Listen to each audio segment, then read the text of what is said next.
दोस्तों, सब्सक्राइब करिए हमारे YouTube चैनल जिस लाइव लर्निंग को और बेल आइकन को दबाइए, जिससे कि आपको आने वाले सभी नोटिफिकेशन मिलते रहें।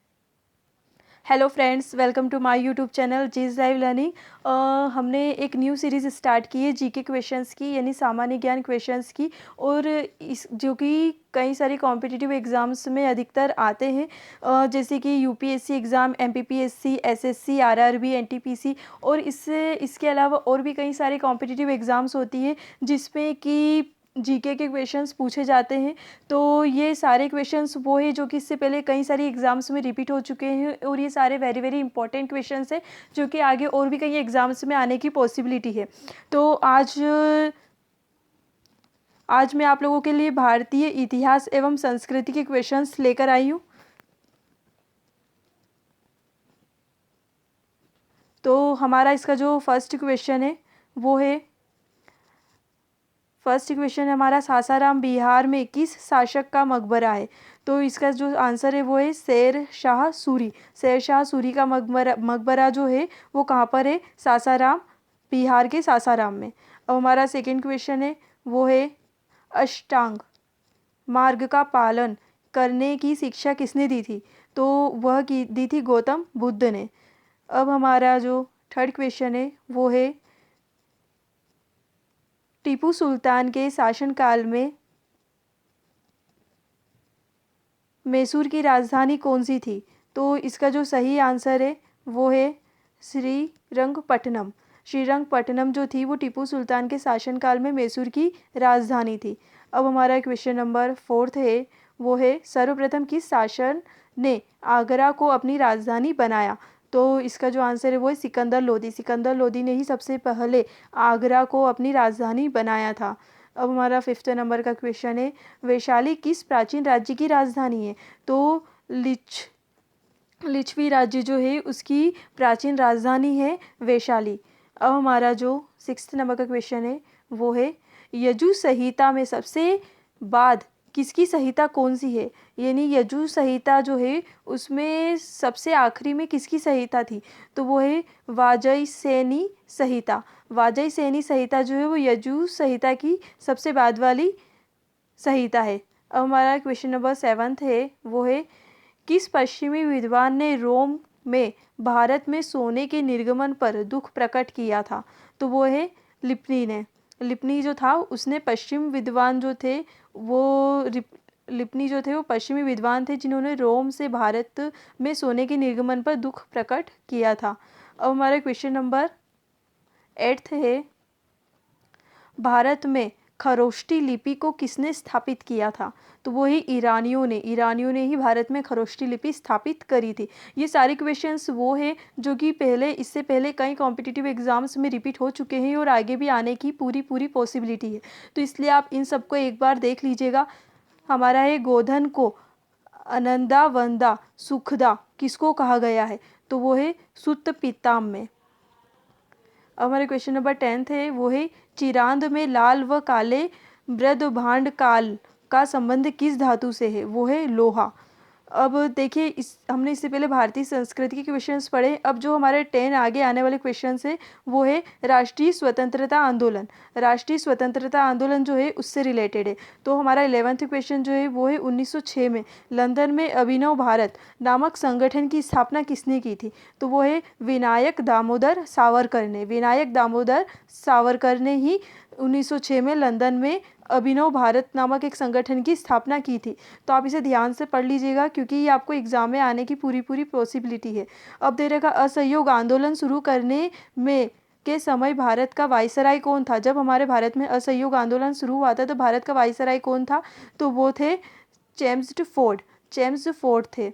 अब हमारे क्वेश्चन नंबर 13 है वो है, गांधी जी ने दांडी यात्रा क्यों की थी?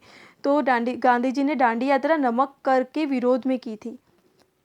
अब हमारे क्वेश्चन नंबर 14 है, ये है, भारतीय राष्ट्रीय कांग्रेस के प्रथम मुस्लिम अध्यक्ष कौन थे? तो वो थे बदरुद्दीन तैयबी। बदरुद्दीन तैयबी भारतीय राष्ट्रीय कांग्रेस के प्रथम मुस्लिम अध्यक्ष थे। अब हमारे क्वेश्चन नंबर 15 है वो है, पत्रकार के कर्तव्य का निर्वहन करते हुए जेल जाने वाले प्रथम भारतीय कौन थे जिन्होंने पत्रकार होते हुए प्रथम बार जेल गए थे? तो वो थे बाल गंगाधर तिलक।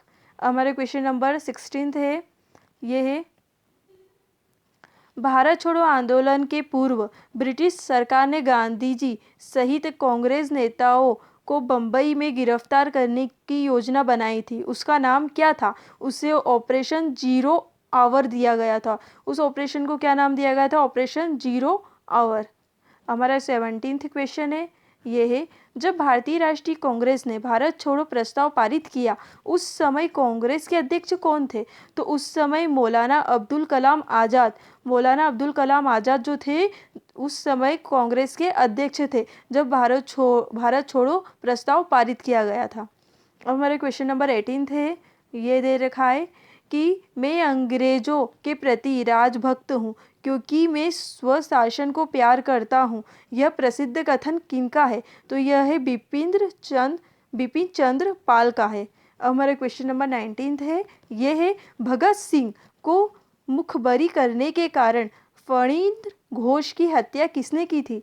तो वो थे बेखुंड शुक्ल ने।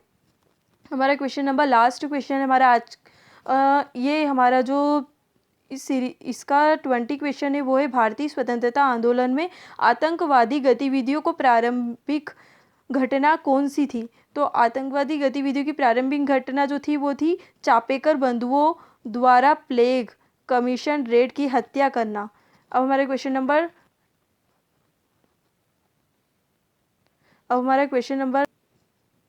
ये यहाँ पर 21 आएगा। तो ये हमारा क्वेश्चन नंबर 21 है। अब हमारे जो आगे के 10 क्वेश्चन है वो भारतीय राज्य व्यवस्था एवं संविधान से रिलेटेड है। तो ये 21 नंबर का जो हमारे क्वेश्चन है वो है भारतीय संविधान का मैग्ना कार्टा संविधान के लिए किस भाग को कहा जाता है? तो वो है भाग 3 को। हमारा क्वेश्चन नंबर 22 है, भारतीयों को सत्ता के हस्तांतरण का उल्लेख सर्वप्रथम कब कर दिया गया? तो इसका जो उत्तर है वो है क्रिप्स प्रस्ताव 1942 में। अब हमारा क्वेश्चन नंबर 23 है, वो है संविधान के किस अनुच्छेद को संविधान का हृदय और आत्मा कहा गया है? तो वो है अनुच्छेद 32 जो है हमारे संविधान का अनुच्छेद 32 है, उसे संविधान का हृदय और आत्मा कहा गया है। अब हमारे क्वेश्चन नंबर 24 है, वो है संविधान में वर्णित मौलिक कर्तव्य किस देश के संविधान के लिए गए हैं? तो वो किस संविधान से लिए गए? हमारे देश के जो मौलिक कर्तव्य है वो किस देश के संविधान से लिए गए हैं? तो वो रूसी संविधान से लिए गए हैं। हमारे क्वेश्चन नंबर 25 है, वो है भारतीय संविधान के अनुसार कल्याणकारी राज्य की अवधारणा किस अनुच्छेद में वर्णित है? तो कल्याणकारी राज्य की अवधारणा अनुच्छेद 38 में वर्णित है। अनुच्छेद 38 में कल्याणकारी राज्य की अवधारणा वर्णित है। हमारे क्वेश्चन नंबर 26 है, वो है भारत की संप्रभुता किसमें निवास करती है? तो भारत की जनता में भारत की संप्रभुता निवास करती है। अब हमारा क्वेश्चन नंबर 27 है, संविधान की प्रस्तावना में केवल एक बार संशोधन हुआ है, यह संविधान के किस संशोधन के द्वारा किया गया है? तो हमारे भारतीय संविधान की जो प्रस्तावना है उसमें सिर्फ एक बार संशोधन हुआ है, और वो संशोधन जो है वो किसके द्वारा किया गया था और किस में किया गया था? तो वो 42वां संविधान संशोधन है और वो 1976 में किया गया था पहली बार। अब हमारे क्वेश्चन नंबर 28 थे, यह है भारत का संसदीय प्रजातंत्र किस देश से सर्वाधिक प्रभावित है? तो हमारे यहाँ जो संसदीय प्रजातंत्र है वो किस देश से सर्वाधिक प्रभावित है? तो वो है ब्रिटेन से। हमारा क्वेश्चन नंबर 29 है, यह गवर्नर जनरल भारत में किसका प्रतिनिधित्व करता था? तो हमारे यहाँ जो गवर्नर जनरल था पहले तो वो भारत में किसका प्रतिनिधित्व करता था? तो इसका उत्तर है ब्रिटिश सम्राट का। हमारा क्वेश्चन नंबर 30 है, यह है भारत का संविधान प्रत्यक्ष रूप से किसके द्वारा स्वीकार किया गया है? तो इसका उत्तर है संविधान सभा में अपने प्रतिनिधियों के माध्यम से भारतीय जनता द्वारा। तो किसके द्वारा स्वीकार किया गया? तो भारतीय जनता द्वारा, लेकिन संविधान सभा में जितने भी प्रतिनिधि थे उनके माध्यम से भारतीय जनता द्वारा इसे स्वीकार किया गया है। आज के हमारे जो जीके के 30 क्वेश्चंस थे ये कंप्लीट हो चुके हैं, और इसके आगे मैं इसके और भी पार्ट्स लेके आना चाहूँगी। अगर आप लोगों को ये हमारा सीरीज़ अच्छी लगी हो, इसका पार्ट फर्स्ट अच्छा लगा हो, तो प्लीज़ ज़्यादा से ज़्यादा कमेंट्स करिए और बताइए कि मैं इसके आगे और भी पार्ट्स लेकर आऊँ या नहीं। और आप लोग देखिएगा कि 30 में से कितने क्वेश्चंस आपको आते थे और आगे मैं इसकी और भी ऐसे पार्ट्स लेके आऊँगी जो कि वेरी वेरी इंपॉर्टेंट है, और इससे पहले कई सारे कॉम्पिटिटिव एग्जाम्स में वो रिपीट हो चुके हैं और आगे भी उनके आने की पूरी पूरी पॉसिबिलिटी है। तो प्लीज़ आप मुझे कमेंट्स करके बताइए कि मैं इसके और आगे पार्ट्स लेकर आऊँ या नहीं। Thank you for watching this video. Thank you for watching this video.